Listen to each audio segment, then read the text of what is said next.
ইসলাম মানে অন্যরকম হৃদয় কাড়া আলো, ইসলাম মানে চেষ্টা করা হতে আরো ভালো, ইসলাম মানে মায়ায় ভরা মধুর কোনো ফুল, ইসলাম মানে জানা মাত্র ছেড়ে দেয়া ভুল। চারিদিকে শুনছি শুধু একটাই স্লোগান, ইসলাম ছিল ইসলাম আছে থাকবেই ইসলাম। ইসলাম ইসলাম ইসলাম ইসলাম ইসলাম ইসলাম ইসলাম ইসলাম।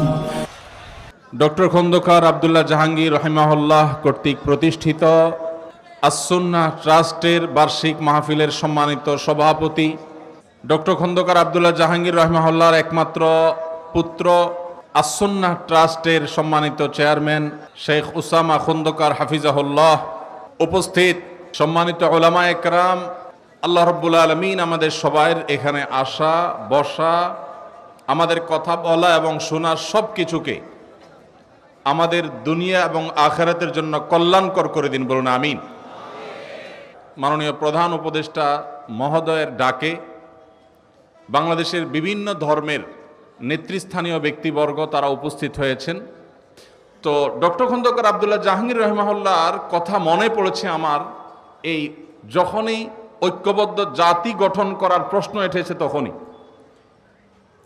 তখনই মনে পড়েছে স্যারকে, এই জন্য যে আজ থেকে 15 বছর 20 বছর আগে এই দেশে ঐক্যের যে ডাক, আলেম সমাজের মধ্যে সবচেয়ে কার্যকর ঐক্যের ডাক যিনি দিয়েছিলেন সেই মানুষটির নাম হলো ডক্টর খন্দকার আব্দুল্লাহ জাহাঙ্গীর রহিমাহুল্লাহ। স্যার যখন ঐক্যের কথা বলেছেন, তিনি যখন ইত্তেহাদ মাআল ইখতিলাফ, তার সেই প্রসিদ্ধ উক্তি ইত্তেহাদ মাআল ইখতিলাফ, বৈচিত্র্যময় ঐক্য, আপনার সাথে আমার 10টা বিষয়ে মতপার্থক্য আছে কিন্তু 100টা বিষয়ে আমরা একমত আছি, যে বিষয়ে একমত আছি ওই বিষয়ে আমরা একযোগে কাজ করি, ভিন্ন মত রেখেও আমরা একসাথে চলতে পারি, এই চিন্তা, এই দর্শন ডক্টর খন্দকার আব্দুল জাহাঙ্গীর রহিমাহুল্লাহ মাহফিলে, সেমিনারে, ইউনিভার্সিটিতে, ক্লাসে, বই পুস্তকে, তার লিফলেটে তিনি দিয়ে গেছেন। আজ তার বিদায়ের এত বছর পরও জাতি যখন ঐক্যবদ্ধ হওয়ার প্রয়োজন দেখা দিয়েছে, আমাদের জাতীয় স্বার্থে ভিন্ন ভিন্ন মতের মানুষ হয়েও আমরা যখন ঐক্যবদ্ধ হওয়ার প্রশ্ন এসেছে, তখন ডক্টর খন্দকার আব্দুল্লাহ জাহাঙ্গীর রহিমাহুল্লাহর নাম সবার আগে মনে পড়েছে। কারণ এই সেই মানুষ যিনি আমাদের মধ্যকার মত বিরোধগুলোকে কমিয়ে সেগুলোকে সম্মানজনকভাবে সুন্দরতম উপায়ে মত ভিন্নতার একটা প্রশংসনীয় জায়গায় আনার চেষ্টা করেছেন। আল্লাহরে বান্দা তার সারা জীবন চেষ্টা করেছেন এ বিষয়ে। আল্লাহ রাব্বুল আলামিন তার কবরকে নূরে নূরান্বিত করে দিন। আল্লাহ রাব্বুল আলামিন স্যারের সমস্ত ভুল ত্রুটি মাফ করে তাকে জান্নাতুল ফেরদাউসের মেহমান হিসেবে কবুল করে নিন। আল্লাহ তাআলা স্যারের এই একমাত্র পুত্র এবং স্যারের প্রতিষ্ঠিত আস-সুন্নাহ ট্রাস্টের চেয়ারম্যান মহোদয়কে আল্লাহ তাআলা স্যারের মতো যোগ্যতা সম্পন্ন মানুষ হিসেবে কবুল এবং মঞ্জুর করে দিন। ভাইরা আমার, আমাদের এই প্রিয় স্বদেশে ছোট্ট একটা জায়গা, নানান মতের মানুষ, নানান পথের মানুষ আমরা থাকি, এত চিন্তার মানুষ আছি। এই যে এই মাহফিলে আমরা এত মানুষ আছি, আমাদের মধ্যেও সবাই কি সব বিষয়ে একমত আছি? অনেক বিষয় আমাদের মধ্যে ভিন্নমত আছে না? কিন্তু ভিন্নমত থাকা সত্ত্বেও কিছু বিষয় এক, আমাদের আল্লাহ এক। কোনো ভিন্নমত আছে? আমাদের রাসূল সাল্লাল্লাহু আলাইহি ওয়াসাল্লাম, আমাদের কোরআন, আমাদের হাদিস, আমাদের ঐক্যের যে জায়গাগুলো, সেগুলো যদি একটা একটা করে আমরা তালিকা করি, আমরা দেখব মতপার্থক্য যদি আমাদের একজনের সাথে অন্যজনের 10টা 20টা বা 50টা বিষয় হয়, মতৈক্য রয়েছে আমাদের তার চাইতে বহুগুণ বেশি। এবং মাননীয় প্রধান উপদেষ্টা মহোদয় আমাদের দেশকে দুর্নাম করবার জন্য, আমাদের প্রিয় মাতৃভূমিকে দুর্নাম করবার জন্য, মুসলমানদের সহনশীলতার যে ঐতিহ্য আছে এই দেশে, সেই ঐতিহ্যকে কালিমা লেপন করবার জন্য যে অপচেষ্টা দেশের বাহির থেকে হচ্ছে, আর দেশের ভেতরে থাকা তাদের যে চক্র আছে, সেই চক্র সেখানে সেই ষড়যন্ত্রের অংশীদার যখন হয়ে যাচ্ছে, এমন একটা কঠিন সময়ে মাননীয় প্রধান উপদেষ্টা ওলামা একরামকে ডেকেছেন। এদিকে আমার আজকে আসুন্নাহ ট্রাস্টে আসার কথা বিকাল 3টায়। যখন রাষ্ট্রের এই গুরুত্বপূর্ণ কাজ, যেখানে আমরা ঐক্যবদ্ধ আছি কিনা এই বার্তাটা দেয়া গুরুত্বপূর্ণ। আমাদের বিষয়ে আমাদের পার্শ্ববর্তী দেশের বিভিন্ন ভুইফোড় গণমাধ্যম, না বলে বলতে হবে বিভিন্ন প্রচার মাধ্যম, বিভিন্ন ইউটিউবার, তারা যখন আমাদের এই প্রিয় স্বদেশ, আমাদের এই প্রিয় ছোট্ট মাতৃভূমি, যে মাতৃভূমিতে আমরা এদেশের মুসলমানরা তাদের ধৈর্য এবং সহনশীলতা দিয়ে তারা এদেশের অন্যান্য ধর্মাবলম্বী ভাইদেরকে বোনদেরকে আগলে রেখেছেন, তাদেরকে এখানে নিজেদের মতো করে বেড়ে ওঠার পূর্ণ স্বাধীনতা এখানে মুসলমানরা প্রত্যেকে যার যার থেকে দেওয়ার চেষ্টা করে চলেছেন। মুসলমানদের এই ঐতিহ্য, তাদের এই সুনাম, তাদের এই সুন্দর আচরণ, তাদের এই ধর্মীয় সম্প্রীতিকে কালিমা লেপন করার যে চেষ্টা চলছে, সেই চেষ্টাকে নস্যাৎ করবার জন্য, সে অপচেষ্টাকে নস্যাৎ করবার জন্য এবং মুসলমানদের মধ্যে যে উদারতা রয়েছে অন্যান্য ধর্মাবলম্বীদের ব্যাপারে, সে বিষয়ে বার্তা দেবার জন্য, অন্য ধর্মাবলম্বী যারা এদেশে আছেন তারা যে আসলে ভালো আছেন, তাদের ব্যাপারে যে প্রপাগান্ডা চালানো হয় সেগুলো যে মিথ্যা এবং গুজব, সে বিষয়ে তাদের মতামত গ্রহণ করবার জন্য আজ আমরা একত্র হয়েছি। আজ আমাদের এই প্রিয় স্বদেশকে দুর্নাম করবার জন্য যারা যেভাবে চক্রান্তে লিপ্ত, এই দেশের মানুষের খেয়ে, এদেশের মানুষের পরে, এদেশের মানুষের টাকায় চলে কিছু মিডিয়াও তাদের দোসরের ভূমিকায় অবতীর্ণ হয়েছে।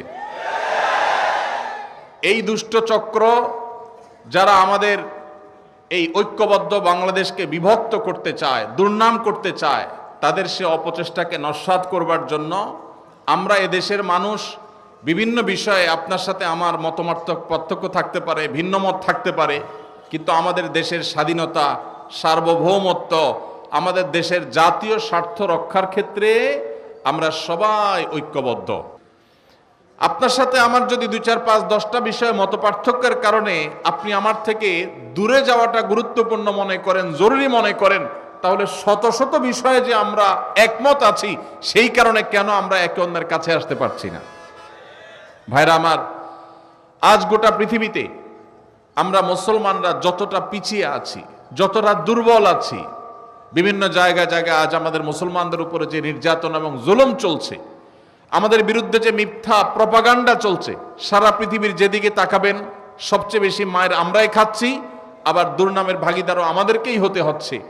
এর অন্যতম বড় কারণ হলো আমাদের অনৈক্য, আমাদের বিভেদ, আমাদের মতো বিরোধ, আমাদের একে অন্যের বিরোধিতা করা। আজ এই প্রেক্ষাপটে অন্তত আমাদেরকে ঐক্যবদ্ধ হতে হবে, ঐক্যের গুরুত্ব আমাদেরকে অনুধাবন করতে হবে। আমাদের ঐক্যের যে ফর্মুলা ডক্টর আব্দুল্লাহ জাহাঙ্গীর রহমাল্লাহ দিয়ে গেছেন, সেটা মূলত তাঁর দেওয়া না। তিনি নিজে এই ফর্মুলা দিয়েছেন কোরআন থেকে, তিনি এই ফর্মুলা দিয়েছেন প্রিয় নবী সাল্লাল্লাহু আলাইহি সাল্লামের হাদিস থেকে। প্রিয় ভাইরা আমার, আজ আমাদের জাতীয় সংকটে যখন আমাদের দেশকে, এদেশের মানুষকে বিশ্ব দরবারে আমাদেরকে অসহিষ্ণু হিসাবে, আমাদের মধ্যে সম্প্রীতির অভাব আছে এই হিসেবে যখন চিত্রায়িত করার অপচেষ্টা করা হচ্ছে, আমরা যারা মুসলমান আছি, সংখ্যায় যারা আমরা এদেশের নাগরিকদের মধ্যে বেশিরভাগ আমরা মুসলমান আছি, আমাদের দায়িত্ব হয়ে গেছে বিশ্বকে দেখিয়ে দেওয়া যে আমরা ভিন্ন মতের মানুষদের প্রতি আমাদের সহিষ্ণুতা, আমাদের ধৈর্যশীলতার যে দৃষ্টান্ত স্থাপন করতে পারি। সভ্য পৃথিবীর বহু দেশ আছে যারা রীতিমতো আমাদেরকে সবক দেয়, সংখ্যালঘুদের অধিকারের কথা স্মরণ করায় দেয়। তাদের চাইতে আল্লাহ তাআলা আমাদেরকে সহিষ্ণুতা, ধৈর্যশীলতার ক্ষেত্রে অন্তত এক ধাপ হলেও এগিয়ে রেখেছেন, আলহামদুলিল্লাহ। আপনারা দেখেছেন বিগত আমলের শেষের দিকে ফরিদপুরের একটা সম্ভবত মসজিদ নির্মাণকে কেন্দ্র করে বা কোনো একটা স্থাপনাকে নির্মাণকে কেন্দ্র করে দুজন শ্রমিক, তাদেরকে অন্য ধর্মাবলম্বী একজন তথাকথিত জনপ্রতিনিধি নির্মমভাবে একটা প্রোপাগান্ডা ছড়িয়ে গণপিটুনি দিয়ে একরকম তাদেরকে নির্মমভাবে হত্যা করা হলো।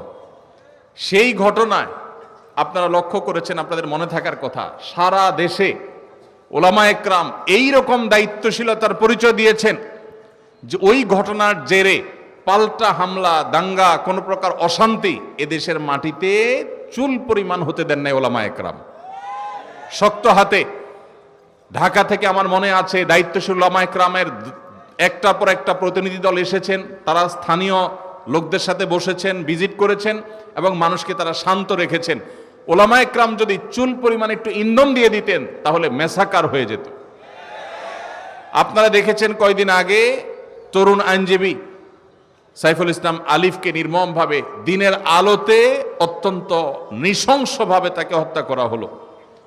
সাধারণ মুসলমানরা জানেন, মুসলমান হওয়ার কারণে, দ্বীনি চেতনার কারণে তার পেশাগত দায়িত্ব পালন করতে গিয়ে তাকে এই নির্মম খুনের শিকার হতে হলো। এত বড় একটা ঘটনার পর আপনারা দেখেছেন এদেশের সর্বোচ্চ পর্যায় থেকে নিয়ে একেবারে রুট লেভেল পর্যন্ত ওলামায়ে কেরাম সর্বসাধারণকে শান্ত থাকতে বলেছেন। এরকম একটা পরিস্থিতি যেখানে ক্ষোভে ফুসে উঠছে মানুষ, সেখানে ওলামায়ে কেরাম মানুষকে শান্ত থাকার কথা বলেছেন এবং ওলামায়ে কেরামের আহ্বানে সাড়া দিয়ে সারা দেশে আলহামদুলিল্লাহ একটি চুল পরিমাণ অনাকাঙ্ক্ষিত ঘটনা ঘটেছে বলে কেউ দেখাতে পারবে না।